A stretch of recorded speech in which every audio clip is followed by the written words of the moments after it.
Good morning students. This is your computer class again.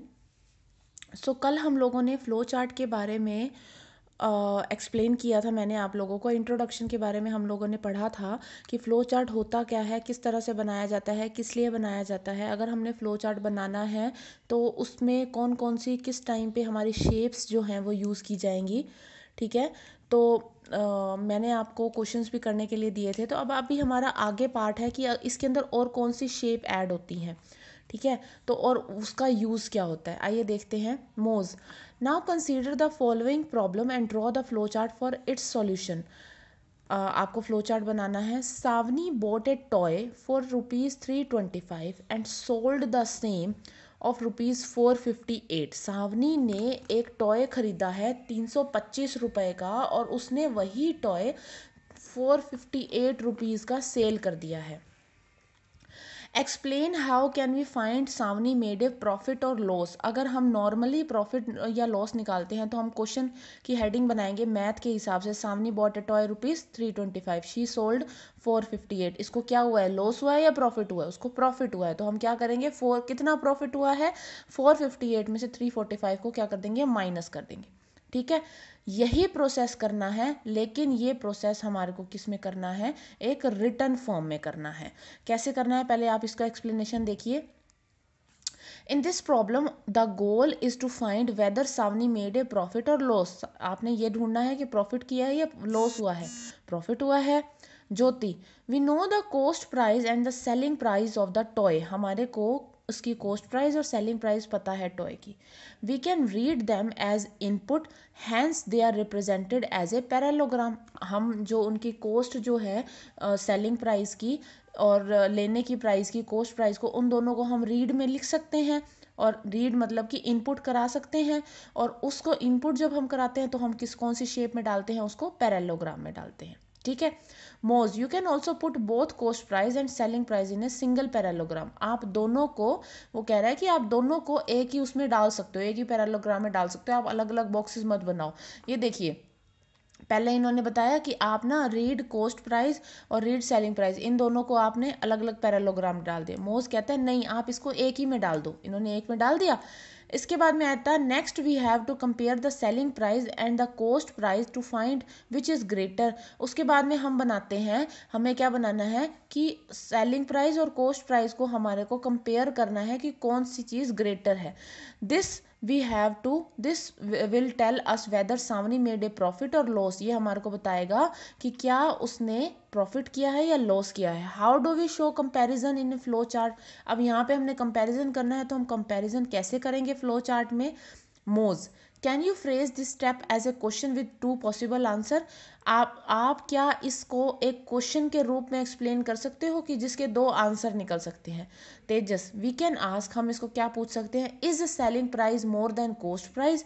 क्या जो selling price था वो कोस्ट प्राइस से ज़्यादा था, येस और नो। आपको यहाँ पे क्वेश्चन ऐसा बनाना है जिसका आंसर जो हो वो येस और नो की फॉर्म में हो। क्या सेलिंग प्राइस जो था वो कोस्ट प्राइस से ज़्यादा था, क्या कोस्ट प्राइस जो था वो सेलिंग प्राइस से कम था, इस तरह से। Right. The answer to this question will be yes or no. If the answer is yes, we have to calculate the profit. If the answer is no, then we have to calculate the loss. अगर हमारे पास में answer आता है yes, हमारा question क्या है, is selling price more than cost price। क्या जो बेचने का प्राइस था वो खरीदने के प्राइस से ज़्यादा था। yes, हाँ, जो बेचने का प्राइस था, क्योंकि बेचने का प्राइस था हमारा 458, खरीदने का प्राइस था हमारा 325। क्या बेचने का price selling price coast price से ज़्यादा था। तो अगर आपके पास में येस आता है तो उसका मतलब होता है हमारे को प्रॉफिट हुआ है। अगर आपके पास में नो आता है तो हमारे पास में क्या, हमारे को क्या हुआ है, लॉस हुआ है। तो यहाँ पे हम उस तरह से हम उसका कंपैरिजन निकाल लेंगे। जब भी हमारे को कंपैरिजन निकालना होता है या कोई डिसीजन लेना होता है तो हम उसको इस फॉर्म में, डायग्राम डायमंड की फॉर्म में डालते हैं। यहाँ पे हम क्वेश्चन डाल सकते हैं, is selling price more than coast price. आप यहाँ डाल दोगे यस और यहाँ आ जाएगा नो। अगर यस है तो next step to be taken, next step to be taken, next हमारे को क्या होएगा, हमारा प्रॉफिट होएगा। तो हम यहाँ पे क्या कर देंगे, 458 माइनस 325 इज इक्वल टू हमारे को इतना प्रॉफिट हो गया। ठीक ठीक है। ये देखिए किस तरह से दे रखा है हमारे को। Jyoti, if the answer is yes, अगर आंसर येस है, it means that the selling price is more than the cost price and Savni has made a profit.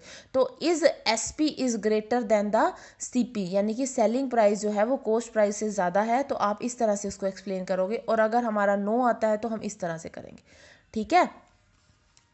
ये देखिए यहाँ पे इन्होंने एक्सप्लेन कर रखा है स्टार्ट। अब मैं आपको अपनी नोटबुक में एक बार इस क्वेश्चन को करके दिखाती हूँ कि आपको किस तरह से आपको इस क्वेश्चन को करना है।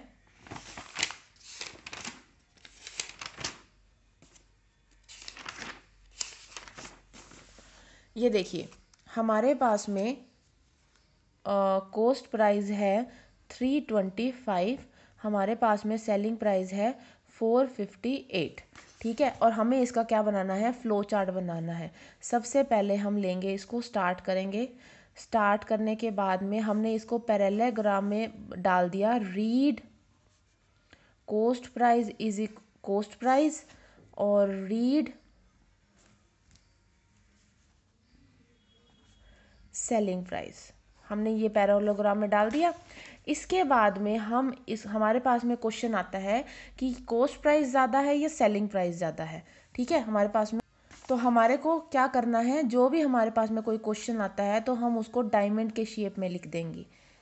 यहाँ पे लिख देंगे is selling price is more than the cost price. क्या सेलिंग प्राइस जो था वो ज़्यादा था।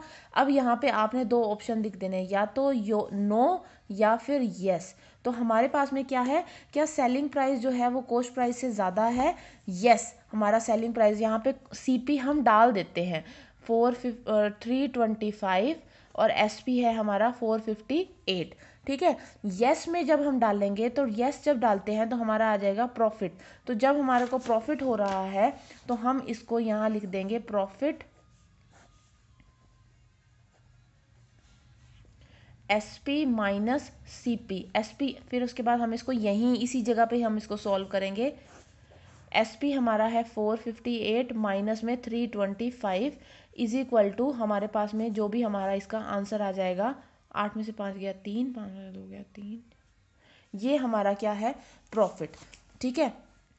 ये हमारा क्या हो गया, क्वेश्चन सॉल्व हो गया, ठीक है। ये हमारा क्या बन गया, इसका फ्लो चार्ट बन गया। अगर बाय चांस यहाँ पे ये होता is SP is less than CP, तो क्या यहाँ पे आएगा is SB is less than CP. तो हमारा तो एसपी क्या है 458 और 325, SP is less than CP. क्या एसपी सेल प्राइस जो है वो कॉस्ट प्राइस से कम है। तो आप क्या कहोगे, यस या नो। आप कहोगे नो, क्योंकि सेल प्राइस तो हमारा ज़्यादा है। तो नो मतलब कि हमारे को फिर भी क्या हो रहा है, प्रॉफिट हो रहा है, ठीक है। तो हम उसको एक्सप्लेन कर देंगे, लेकिन वो हम लोग नो वाली जगह पे करेंगे। क्यों नो वाली जगह पे करेंगे, जो हमारा आंसर आता है, जैसे एसपी ज़्यादा है सीपी से तो हमारा आ रहा है यस। अगर हमारा आता है SP is less than CP, तो लेकिन ये हमारा गलत पॉइंट होगा ना, तो नो, तो हम यहाँ पे उसको प्रॉफिट करके दिखा देंगे, ठीक है। आगे हमारा नेक्स्ट ऑप्शन होता है,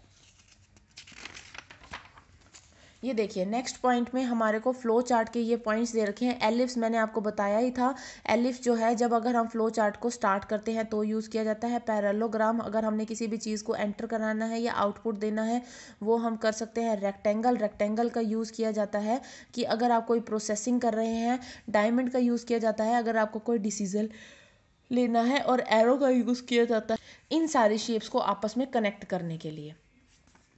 आगे आपका पॉइंट आता है Moz, can you write a scratch program using the flow chart that you have just drawn.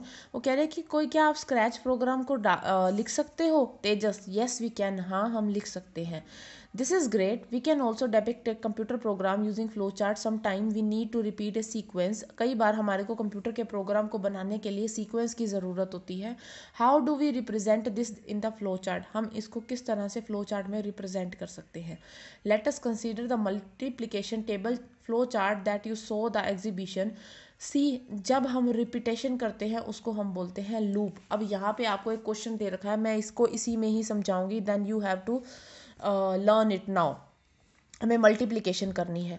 Flow chart of multiplication table for given a number of n, आपको एक नंबर दे रखा है n, उसके हिसाब से आपने मल्टीप्लिकेशन करनी है। स्टार्ट रीड नंबर n, हमने एंटर करा दिया n, count is equal to 1।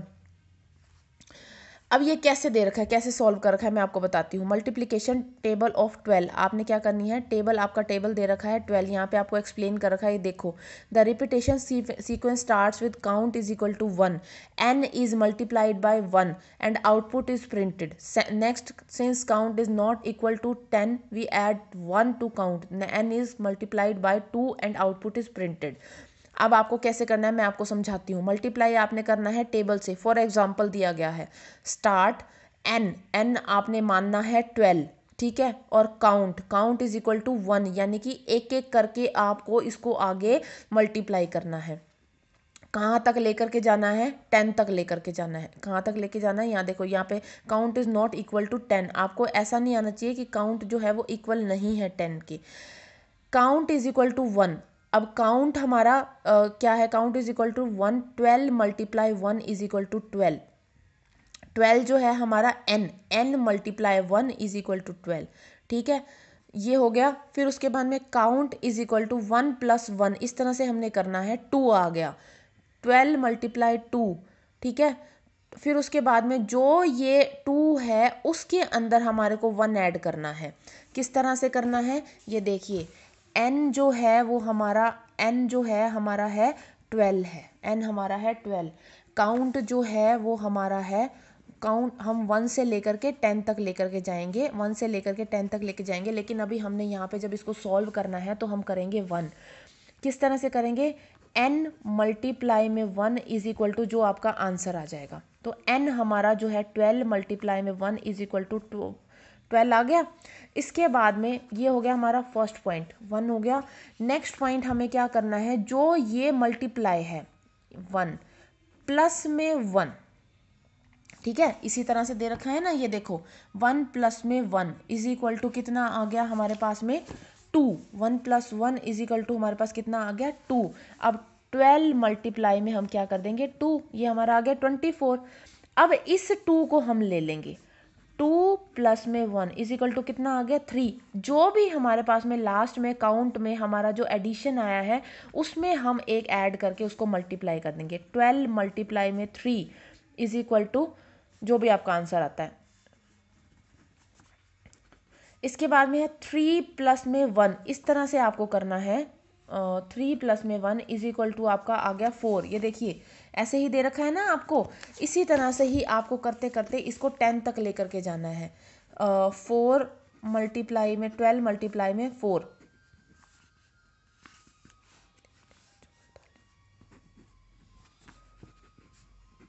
4 plus में 1 इज इक्वल टू 5, 12 मल्टीप्लाई में 5, ये देखिए हम लोग इसको 10 तक सॉल्व कर लेंगे इस तरह से, ठीक है। लेकिन ये सॉल्यूशन जो है ना हमारे को बुक में नहीं दिखाना, अपनी कॉपी में नहीं दिखाना है, जो अकॉर्डिंग टू द बुक इसका आंसर है। ये देखिए स्टार्ट ऐसे करके ये थोड़ा सा पार्ट हम लोग दिखाएंगे। ये 120 हम लोगों का आंसर आया है, ये देखिए 120 हम लोगों का आंसर आया है। काउंट इज इक्वल टू 10 हो गया और हमने एंड कर दिया। ये आपका जो मल्टीप्लीकेशन ऑफ द टेबल जो है वो ख़त्म हो गया है, ठीक है। क्या करना है, start n read number n आपने डाल दिया, read number n, count is equal to 1, multiple n multiply count, n को मल्टीप्लाई करना है हमने काउंट से, यानी कि 12 को मल्टीप्लाई करना है हमने 1 से, प्रिंट कराना है हमारे को n मल्टीप्लाई काउंट मल्टीपल, ठीक है। अब यहाँ पे डायमंड शेप में है is count is equal to 10, अगर क्या काउंट जो है वो 10 के इक्वल आएगा, काउंट जो है वो 10 के इक्वल आएगा, नहीं 10 के इक्वल नहीं आएगा। तो हम यहाँ पे जो ये नो आ जाएगा ना, तो हम इस जगह पे ये सारा का सारा सॉल्यूशन करके दिखा देंगे, ठीक है। नेक्स्ट आता है this repetition sequence stops when count is equal to 10, correct a decision structure has been. ये आपका पूरा का पूरा जो है वो फ्लो चार्ट जो है वो आपका बन चुका है मल्टीप्लिकेशन का। नेक्स्ट अब आप लोगों का पॉइंट आता है, can you draw the flow chart by finding the fraction. क्या फ्रैक्शन के लिए आप फ्लो चार्ट कर सकते हो, जैसे हम लोगों ने मल्टीप्लाई वाला किया इसी तरह से ही हम फ्रैक्शन वाला करेंगे। Start read n, set m is equal to 1 और set f is equal to 1। आपने इसी तरह से ही सॉल्व करना है। मैं यहाँ पे आपको बताऊंगी किस तरह से सॉल्व किया हुआ है। रीड n आपने कोई एक नंबर ले लेना है, m आपने लेना है 1, m की वैल्यू लेनी है 1 और f की वैल्यू लेनी है 1। Add 1 to the current value of m। आपको इसके बाद क्या करना है, आपने क्या करना है, m के अंदर आपने 1 को ऐड करना है। मान लो m की वैल्यू आ गई 2, मान लो m की वैल्यू आ गई 5, तो उसके अंदर आपको क्या करना है, m की वैल्यू को 1 को ऐड करना है। New value of f is equal to current value of f multiply by m। New value कैसे निकलेगी f की, current value of f, current value of f जैसे कि 1 मल्टीप्लाइड बाय m, उसको हम मल्टीप्लाई करेंगे m से, तब is m is equal to n। क्या m जो है वो n के इक्वल आएगा, यस करके हम इसको प्रिंट कर देंगे। कैसे है करना है ये देखिए, n हमने ले लिया 10, m की वैल्यू होगी 1, f की वैल्यू होगी 1, यहाँ तक बिल्कुल सेम हो गया। उसके बाद आएगा add 1 to the current value of m, add 1 to the current value of the 1 m is equal to 1 plus में 1, m की वैल्यू कितनी है 1 है, प्लस में 1 कितना आ गया 2। अब उसके बाद में है f की नई वैल्यू निकालने के लिए क्या करेंगे, करंट वैल्यू ऑफ f, और जो m को मल्टीप्लाई करने के बाद आया है वो आया है 2। ये देखिए करंट वैल्यू ऑफ f है हमारी 1 मल्टीप्लाई बाय 2, 2 कहाँ से आया, जो हमने m की वैल्यू निकाली है, इज इक्वल टू कितना आ गया 2। जो 2 जो है वो अभी भी m से जो है वो क्या है, छोटा है। फिर उसके बाद में हम क्या करेंगे, फिर उसके बाद दोबारा से हम m की वैल्यू निकालेंगे। तो m की वैल्यू लास्ट क्या थी हमारी 2, 2 के अंदर हमने क्या ऐड करना है 1। आइए हम कॉपी पे करके मैं आपको दिखाती हूँ किस तरह से करना है। ये देखिए स्टार्ट हम लोगों ने कर दिया। स्टार्ट करने के बाद में हमने n की वैल्यू लेनी है 10, m की वैल्यू 1, f की वैल्यू 1। अब हमारे को क्या सॉल्व करना है, कैसे सॉल्व करना है कि जो m की वैल्यू है उसके अंदर आपको 1 को ऐड करते जाना है, चाहे m की कोई मर्जी वैल्यू है, ठीक है। और f की वैल्यू कैसे निकालनी है कि जो f की करंट वैल्यू है, f की जो करंट वैल्यू है उसके अंदर आप जो m को ऐड करने के बाद में आया है उसको आप मल्टीप्लाई करोगे तो आ जाएगी आपकी f की वैल्यू। और आपने ये दिखाना है कि जो हमारा m जो है वो n के इक्वल आया है या नहीं आया, ठीक है। अब हम इसको कैसे सॉल्व करेंगे, देखिए m की वैल्यू है 1, उसके अंदर हमने 1 ऐड कर देना है, ये आ गया 2, ठीक है। ये आ गई हमारी m की वैल्यू, हम अंडरलाइन करते जाते हैं। f की वैल्यू है हमारी करंट वैल्यू 1, और हमने उसके अंदर मल्टीप्लाई करना है जो हमारी m की मल्टीप्लाई करने के बाद में वैल्यू आई है, ठीक है। ये आ गई हमारी f की वैल्यू, ठीक है। इसके बाद में नेक्स्ट पॉइंट आता है, फिर से हम करेंगे m। अब हमारा जो m जो है वो इक्वल नहीं आया है 10 के। इसके बाद है m की वैल्यू हमारी कितनी है 2, उसके अंदर हम क्या ऐड करेंगे 1, कितना आ गया 3। अब f की वैल्यू निकालेंगे, f की करंट वैल्यू कितनी है, कितनी आई है करंट वैल्यू 2, मल्टीप्लाई बाय में m की कितनी वैल्यू आई है 3, 6 हो गया। फिर उसके बाद में फिर से करेंगे, m की वैल्यू कितनी है हमारे पास में करंट वैल्यू, ये लास्ट वाली हमारी वैल्यू कितनी थी 3 प्लस में 1 इज इक्वल टू 4। f की वैल्यू हम क्या निकालेंगे, क्या वैल्यू आई है हमारी f की करंट वैल्यू कितनी है 6, 6 मल्टीप्लाई में हमारे पास है 4, ठीक है। इसी तरह से ही हम इसको सॉल्व करते जाएंगे। जैसे ही हम इसको सॉल्व करेंगे, फैक्टोरियल ऑफ हमने 10 निकालना है। फैक्टोरियल ऑफ 10 कैसे निकालते हैं कि जब 1 multiply 2 multiply 3 multiply 4 multiply 5 multiply 6 multiply 7 ऐसे ऐसे जब हम करते जाएंगे ना 10 तक, तो हमारे पास में ये आंसर आएगा, ठीक है। तो ये हमारा क्या हो गया, इसको ये हमारा सॉल्व हो गया। ये हमारा जो चैप्टर जो है वो कंप्लीट हो गया है। आपको जस्ट जो आपकी बुक के क्वेश्चन आंसर हैं इनको ही सॉल्व करके देखना है।